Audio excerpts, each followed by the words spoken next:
So my social ecological framework is based on coral reefs, specifically in Culebra, Puerto Rico. I'm focusing more on how biodiversity in coral reefs is impacted by water sport enthusiasts.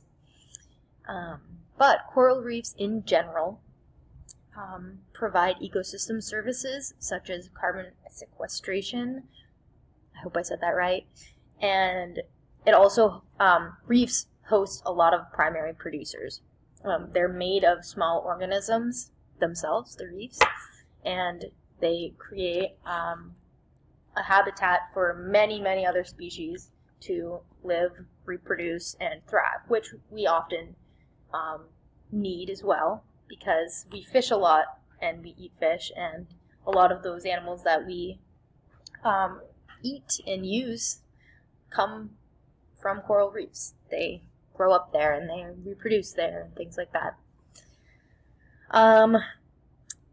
Coral reefs for humans provide cultural services such as ecotourism, snorkeling, scuba diving, things like that, and existence values, which we're reading about. People believe, and I surely believe this, that just the fact that coral reefs exist and we are able to see them, or even not see them, just the fact that they exist, increases the value of our own lives. However, with these cultural services, specifically ecotourism and snorkeling, comes degradation from inundation. So too many people trying to see the coral reefs and not knowing the proper way to go about viewing them. That can lower biodiversity. It can lower coastal habitat protection, since coral reefs protect the coast from storm surges, floods, things like that. And it can't sustain supporting services anymore, which are ecosystem services.